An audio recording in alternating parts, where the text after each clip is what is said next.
لیے ہم مولانا مودودی رحمۃ اللہ علیہ کے الفاظ کو ہو بہو وہی الفاظ پیش کرنے کی سعادت حاصل کر رہے ہیں، اس امید کے ساتھ کہ انشاءاللہ ہمارے جو سامعین اور ناظرین ہیں وہ رمضان کے مہینے میں ان خطبات کو بار بار سننے کی کوشش کریں گے۔ اگر اس نے اس سے کچھ استفادہ کیا تو مجھے قوی امید ہے کہ مجھے بھی اور سید ابوالعلا مودودی رحمۃ اللہ علیہ کے روح کو اس سے فائدہ پہنچے گا اور اس کا ثواب برابر ملتا رہے گا، اور ہمیں اس سے استفادہ کرنے پر اپنے روزے کو بہتر اور سے بہتر بنانے میں مدد ملے گی انشاءاللہ۔ ہر امت پر روزہ فرض کیا گیا ہے۔ اعوذ باللہ من الشیطان الرجیم، بسم اللہ الرحمن الرحیم۔ یا ایہا الذین آمنوا کتب علیکم الصیام کما کتب علی الذین من قبلکم لعلکم تتقون۔ برادران اسلام، دوسری عبادت جو اللہ تعالیٰ نے آپ پر فرض کی ہے وہ روزہ ہے۔ روزے سے مراد یہ ہے کہ صبح سے شام تک آدمی کھانے پینے سے اور مباشرت سے پرہیز کرے۔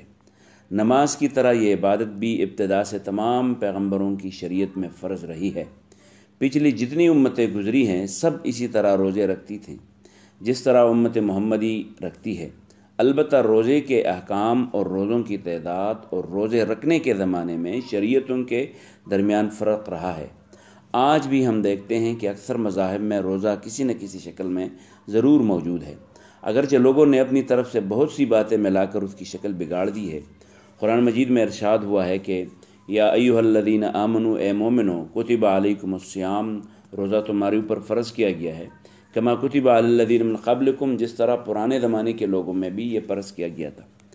اس آیت سے معلوم ہوتا ہے کہ اللہ تعالیٰ کی طرف سے جتنی شریعتیں آئی ہیں وہ کبھی روزے کی عبادت سے خالی نہیں رہی ہیں۔ روزہ کیوں فرض کیا گیا ہے؟ غور کیجئے، آخر روزے میں کیا بات ہے جس کی وجہ سے اللہ نے اس عبادت کو ہر زمانے میں فرض کیا ہے؟ مقصد زندگی بندگی رب۔ اس سے پہلے کئی مرتبہ آپ سے بیان کر چکا ہوں کہ اسلام کا اصل مقصد انسان کی پوری زندگی کو اللہ تعالیٰ کی عبادت بنا دینا ہے۔ انسان عبدہ یعنی بندہ عبد سے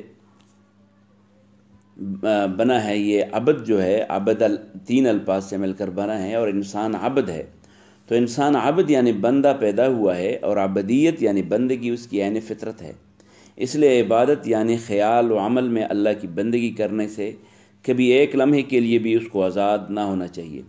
اسے اپنی زندگی کے ہر معاملے میں ہمیشہ اور ہر وقت یہ دیکھنا چاہیے کہ اللہ تعالیٰ کی رضا اور خوشنودی کس چیز میں ہے، اور اس کا غضب اور ناراضی کس چیز میں۔ پھر جس طرح اللہ کی رضا ہو ادھر جانا چاہیے، اور جس طرف اس کا غضب اور اس کی ناراضی ہو اس سے یوں بچنا چاہیے جیسے آگ کے انگارے سے کوئی بچتا ہے۔ جو طریقہ اللہ پسند کیا ہے اللہ نے اس پر چلنا چاہیے، اور جس طریقے کو اس نے پسند نہ کیا ہو اس سے بھاگنا چاہیے۔ جب انسان کی ساری زندگی اس رنگ میں رنگ جائے تب سمجھو کہ اس نے اپنے مالک کی بندگی کا حق ادا کیا، اور وما خلقت الجن والانس الا لیعبدون، کہ میں نے جنوں اور انسوں کو صرف اپنی عبادت کے لیے پیدا کیا کا منشا پورا ہو گیا۔ عبادت بندگی کی تربیت، یہ بات بھی اس سے پہلے بیان کر چکا ہوں کہ نماز، روزے، حج اور زکوٰۃ کے نام سے جو عبادتیں ہم پر فرض کی گئی ہیں ان کا اصل مقصد اسی بڑی عبادت کے لیے ہم کو تیار کرنا ہے۔ اور اس کو فرض کرنے کا مطلب یہ نہیں ہے کہ تم نے دن میں 5 وقت رکوع اور سجدہ کر لیا، اور رمضان میں 30 دن تک صبح سے شام تک بھوک پیاس برداشت کر لی، اور مالدار ہونے کی صورت میں سالانہ زکوٰۃ اور عمر میں 1 مرتبہ حج ادا کر دیا تو اللہ کا جو حق تم پر تھا وہ ادا ہو گیا، اور اس کے بعد تم اس کی بندگی سے آزاد ہو گئے کہ جو چاہے وہ کرتے پھرو۔ بلکہ دراصل ان عبادتوں کو فرض کرنے کی غرض یہی ہے کہ ان کے ذریعے سے آدمی کی تربیت کی جائے اور اس کو اس قابل بنا دیا جائے کہ اس کی پوری زندگی اللہ کی عبادت بن جائے۔ آئیے اب اسی مقصد کو سامنے رکھ کر ہم دیکھیں کہ روزہ کس طرح آدمی کو اس بڑی عبادت کے لیے تیار کرتا ہے۔ روزہ مخفی عبادت ہے۔ روزے کے سوا دوسری جتنی عبادتیں ہیں وہ کسی نہ کسی ظاہری حرکت سے ادا کی جاتی ہے۔ مثلا نماز میں آدمی اٹھتا اور بیٹھتا ہے، رکوع اور سجدہ کرتا ہے جس کو ہر شخص دیکھ سکتا ہے۔ حج میں ایک لمبا سفر طے کر کے جاتا ہے اور پھر ہزاروں لاکھوں آدمیوں کے ساتھ سفر کرتا ہے۔ زکوٰۃ بھی کم از کم ایک شخص دیتا ہے اور دوسرا شخص لیتا ہے۔ ان سب عبادتوں کا حال چھپ نہیں سکتا۔ اگر آپ ادا کرتے ہیں تب بھی دوسروں کو معلوم ہو جاتا ہے، اگر ادا نہیں کرتے تب بھی لوگوں کو خبر ہو ہی جاتی ہے۔ اس کے برخلاف روزہ ایسی عبادت ہے جس کا حال خدا اور بندے کے سوا کسی دوسرے پر نہیں کھل سکتا۔ ایک شخص سب کے سامنے سحری کھائے اور افطار کے وقت تک ظاہر میں کچھ نہ کھائے پیے مگر چپ کر پانی پی جائے یا کچھ چوری چھپے کا پی لے تو خدا کے سوا کسی کو بھی اس کی خبر نہیں ہو سکتی۔ ساری دنیا یہی سمجھتی رہے گی کہ وہ روزے سے ہے اور وہ حقیقت میں روزے سے نہ ہوگا۔ روزہ ایمان کی مضبوطی کی علامت ہے۔ روزے کی اس حیثیت کو سامنے رکھو، پھر غور کرو کہ جو شخص حقیقت میں روزے رکھتا ہے اور اس میں چوری چھپے بھی کچھ نہیں کھاتا نہ پیتا، سخت گرمی کی حالت میں بھی جبکہ پیاس سے حلق چٹکا جاتا ہو، پانی کا ایک قطرہ حلق سے نیچے نہیں اتارتا، سخت بھوک کی حالت میں بھی جبکہ آنکھوں میں دم آ رہا ہو کوئی چیز کھانے کا ارادہ تک نہیں کرتا، اسے اللہ تعالیٰ کے عالم الغیب ہونے پر کتنا ایمان ہے، کس قدر زبردست یقین کے ساتھ وہ جانتا ہے کہ اس کی کوئی حرکت چاہے ساری دنیا سے چھپ جائے مگر اللہ سے نہیں چھپ سکتی۔ کیا خوف خدا اس کے دل میں ہے کہ بڑی سے بڑی تکلیف اٹھاتا ہے مگر صرف اللہ کے خوف کی وجہ سے کوئی ایسا کام نہیں کرتا جو اس کے روزے کو توڑنے والا ہو۔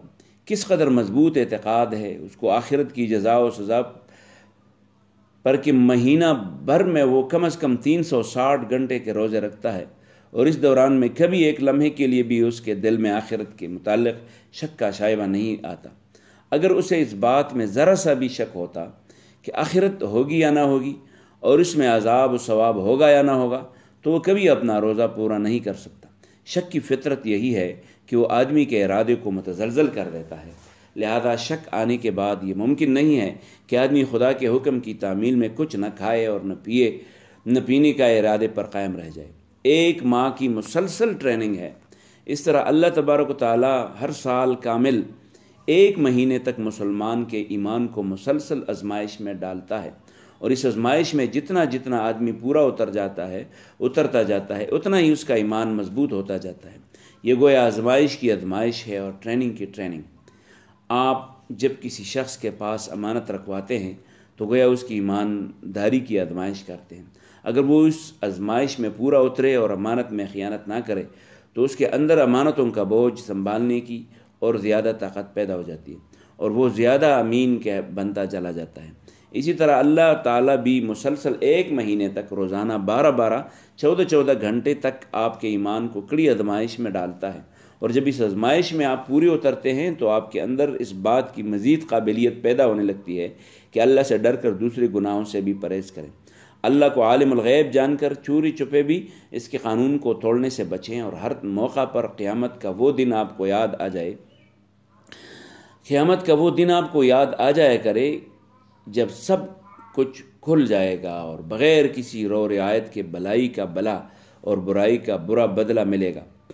یہی مطلب ہے اس آیت کا کہ یا ایھا الذین آمنوا کتب علیکم الصیام کما کتب علی الذین من قبلکم لعلکم تتقون، ایماندارو تمہارے اوپر روزہ فرض کیا گیا ہے جس طرح پہلے والے لوگوں پر فرض کیا گیا تھا تاکہ تمہارے اندر تقوی اور پرہیزگاری پیدا ہو جائے۔ اطاعت کی طویل مشق روزی کی ایک دوسری خصوصیت بھی ہے، اور وہ یہ کہ یہ ایک لمبی مدت تک شریعت کے احکام کی لگاتار اطاعت کراتا ہے۔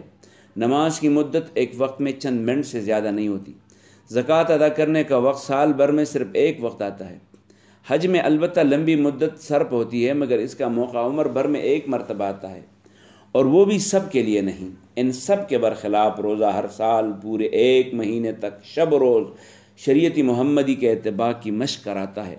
صبح سحری کے لیے اٹھو، ٹھیک پلان وقت پر کھانا پینا سب بند کرو، دن بھر پلان کام کر سکتے ہو اور پلان کام نہیں کر سکتے، شام کو ٹھیک پلان وقت پر افطار کرو اور پھر کھانا کھا کر آرام کر لو، پھر تراویح کے لیے دوڑو۔ اس طرح ہر سال کامل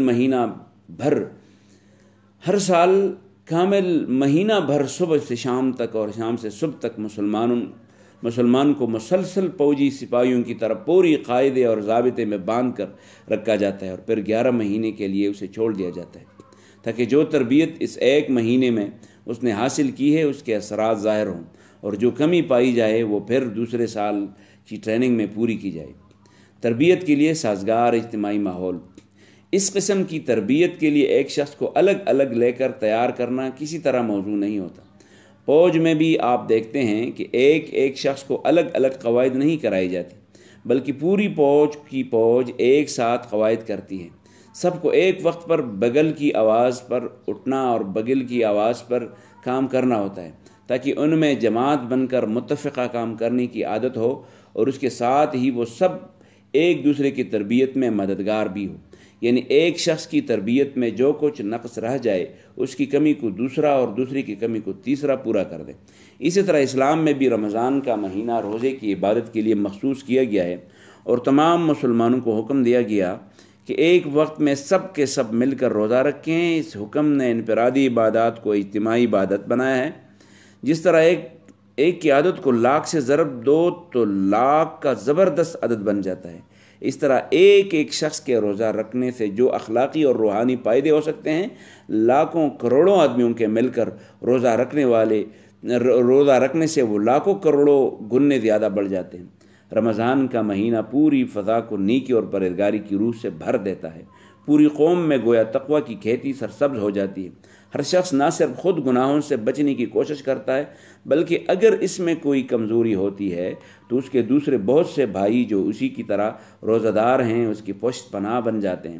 ہر شخص کو روزہ رکھ کر گناہ کرتے ہوئے شرم آتی ہے، اور ہر ایک کے دل میں خود بخود یہ خواہش ابھر آتی ہے کہ کچھ بلائی کے کام کرے، کسی غریب کو کھانا کھلائے، کسی ننگے کو کپڑا پہنائے، کسی مصیبت زدہ کی مدد کرے، کسی جگہ اگر کوئی نیک کام ہو رہا ہو تو اس میں حصہ لے، اور اگر کہیں اعلانیہ بدی ہو رہی ہو تو اسے روکیں۔ نیکی اور تقوی کا ایک عام ماحول پیدا ہو جاتا ہے، اور بلائیوں کے پھلنے پھولنے کا موسم آ جاتا ہے۔ جس طرح آپ دیکھتے ہیں کہ ہر غلہ اپنا موسم آنے پر خوب پھلتا پھولتا ہے اور ہر طرف کھیتوں پر چھایا ہوا نظر آتا ہے۔ اسی بنا پر نبی صلی اللہ علیہ وسلم نے فرمایا، کل عمل ابن آدم یضاعف الحسنۃ بعشر امثالها الى 700 ضعف، قال اللہ تعالی الا الصوم فانه لی وانا اجزی بہ۔ آدمی کا ہر عمل خدا کے ہاں کچھ نہ کچھ بڑھتا ہے، ایک نیکی 10 گنی سے 700 گنی تک پلتی پھولتی ہے، مگر اللہ تعالیٰ فرماتا ہے کہ روزہ اس سے مستثنا ہے، وہ خاص میرے لیے ہے اور میں اس کا جتنا چاہوں اجر اور بدلہ دیتا ہوں۔ اس حدیث سے معلوم ہوا کہ نیکی کرنے والے کی نیت اور نیکی کے نتائج کے لحاظ سے تمام اعمال پھلتے پھولتے ہیں اور ان کی ترقی کے لیے ایک حد ہے، مگر روزے کی ترقی کے لیے کوئی حد نہیں۔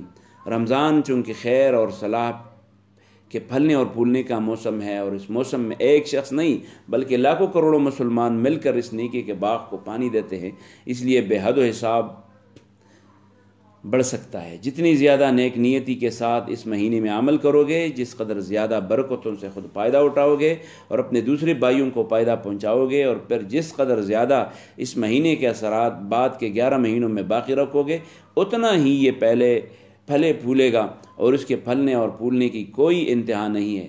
تم خود اپنے عمل سے اس کو محدود کر لو تو یہ تمہارا اپنا قصور ہے۔